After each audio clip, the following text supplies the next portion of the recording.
एक बार की बात है कि इटली के शहर में एक बहुत ही निडर लड़का रहता था। उसका नाम था जॉन। वह किसी से डरता नहीं था, इसीलिए सब उसको निडर जॉन कहकर बुलाते थे। एक बार उसको दुनिया देखने की इच्छा हुई तो उसने कुछ पैसे लिए और दुनिया देखने चल पड़ा। चलते चलते वह एक सराय में आया और वहां आकर उसने सराय के मालिक से खाना और रात भर रहने के लिए जगह मांगी।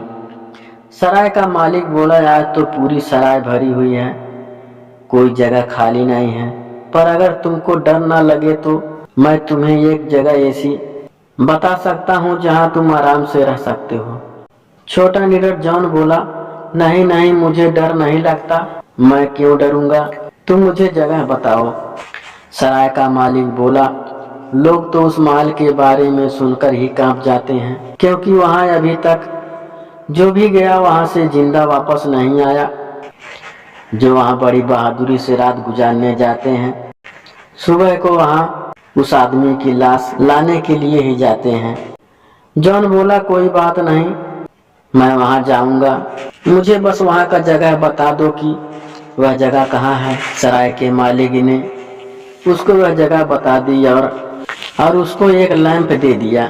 जॉन ने उससे लैंप लिया, पीने के लिए एक बोतल शराब ली और खाने के लिए एक सॉसेज लिया और सीधा उस महल की ओर चल दिया। आधी रात को वह अपना खाना खाने के लिए खाने की मेज पर बैठा कि तभी उसने चिमनी से आती हुई एक आवाज सुनी, क्या मैं इसे नीचे फेंक दूं? जॉन लापरवाही से बोला, हाँ हाँ फेंक दो। तभी चिमनी में से अंगीठी के ऊपर एक आदमी की टांग आ गिरी। जॉन ने एक गिलास शराब पी। कुछ पल बाद वही फिर बोली, मैं क्या इसे नीचे फेंक दूं?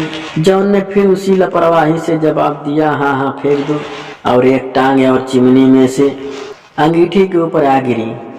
इसी तरह वह आवाज पूछती रही और जॉन उसको उसी लापरवाही से कहता रहा, हाँ हाँ फेंक दो। आखिर वहां दो टांगे और दो हाथ आकर गिर गए और फिर एक धड़। जैसे ही वह धड़ नीचे आ गिरा, दोनों बाहें और दोनों टांगे उस धड़ से जुड़ गई और वहां एक बिन सिर वाला आदमी उठकर खड़ा हो गया।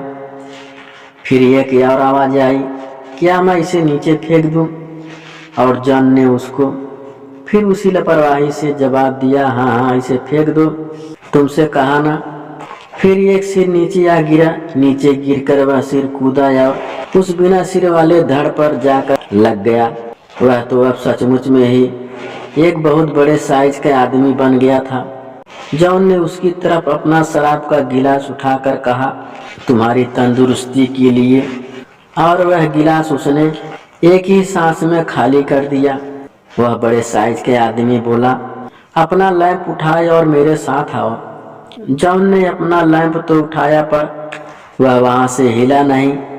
इस पर वह आदमी बोला, तुम आगे चलो। जॉन बोला, नहीं तुम आगे चलो। आदमी चिल्लाया, मैं कहता हूं कि तुम आगे चलो। जॉन भी चिल्ला पड़ा, तुम आगे चलकर मुझे रास्ता दिखाओ तभी मैं चलूंगा, मुझे क्या पता तुम किधर ले जाना चाहते हो। इस पर वह बड़े साइज का आदमी आगे आगे चल दिया और जॉन रास्ते में रोशनी दिखाता हुआ पीछे पीछे चल दिया। वे लोग उस महल के कमरे पार करते चले गए। इस तरह उन दोनों ने करीब करीब पूरा महल पार कर लिया। आखिर में जाकर उनको नीचे जाने के लिए एक सीढ़ी मिली। वे लोग उस सीढ़ी से नीचे उतर गए। सीढ़ी के आखिर में एक दरवाजा था। आदमी ने जॉन से कहा, इसे खोलो। जॉन बोला, तुम खोलो। तो उस आदमी ने अपने कंधे के धक्के से वह दरवाजा खोला तो उसके अंदर भी नीचे जाने के लिए एक घुमावदार सीढ़ी थी। वह आदमी बोला, नीचे चलो। जॉन फिर बोला, तुम आगे चलो। तो वह आदमी फिर आगे आगे चला और जॉन उसके पीछे पीछे चला। सीढ़ियां उतरकर वे दोनों तहखाने में आ गए। उस तहखाने में पत्थर का एक टुकड़ा रखा था। आदमी ने कहा, इसे उठाओ। जॉन बोला, यह कोई छोटा सा पत्थर नहीं है जिसको मैं उठा सकूं, तुम उठाओ। उस आदमी ने उस बड़े से पत्थर को ऐसे उठा लिया जैसे वह कोई बड़ा सा पत्थर न होकर पत्थर की गीली हो। इस पत्थर के नीचे सोने से भरे 3 बर्तन रखे थे। वह आदमी बोला, इन बर्तनों को ऊपर ले चलो। जॉन बोला, तुम ले चलो। उस आदमी ने एक एक करके वे तीनों बर्तन उठाए और उनको ऊपर ले गया। फिर वे दोनों उन तीनों बर्तनों को लेकर उसी कमरे में आ गया जिसमें जॉन पहले बैठा हुआ था और जिसमें अंगीठी लगी हुई थी। वह आदमी बोला, वो छोटे जॉन, अब इसका जादू टूट गया। यह कहने के बाद उस आदमी की पहले एक टांग निकली और चिमनी से उड़कर बाहर चली गई। वह बोला, इसमें से एक बर्तन तुम्हारा है। फिर उसकी एक बाह निकली और वह भी चिमनी से होकर ऊपर चली गई। वह फिर बोला, यह दूसरा बर्तन उन फायर्स का है जो यह सोचते हुए कल सुबह तुम्हारे मरे हुए शरीर को लेने आएंगे कि तुम मर गए हो। यह कहने के बाद उसकी दूसरी बाह भी चिमनी से उड़कर ऊपर चली गई। फिर वह बोला, यह तीसरा बर्तन उस गरीब आदमी का है जो सबसे पहले यहाँ आएगा। इतना कहने के बाद दूसरी टांग भी उड़ गई और वह आदमी अपने धड़ पर बैठ गया। फिर बोला, यह महल तुम्हारा है, तुम इसमें आराम से रहो। यह कहने के बाद उसका धड़ भी उसके सिर से अलग होकर चला गया। अब केवल उसका सिर ही वहां रह गया। वह फिर बोला, इस महल के मालिक और उनके बच्चे यहाँ से हमेशा के लिए चले गए हैं। यह कहकर वह सिर भी चिमनी से होकर बाहर निकल गया। जब सुबह हुई तो बाहर शोर मचा। गांव के लोग यह सोचकर कि जॉन तो अब तक मर चुका होगा, उसके मरे हुए शरीर को रखने के लिए एक ताबूत लेकर आए थे।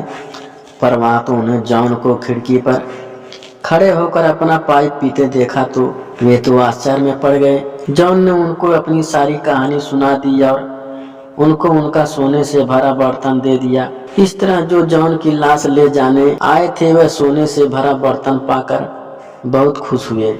सोने से भरा वह तीसरा बर्तन उस गरीब को दे दिया जो वहाँ सबसे पहले आया। जॉन उस महल में बहुत साल तक रहा और उस सोने का इस्तेमाल करता रहा। पर एक दिन उसने अपने पीछे देखा तो उसको अपनी परछाई दिखाई दी। उसको देखकर इतना डर गया कि वह वहीं मर गया।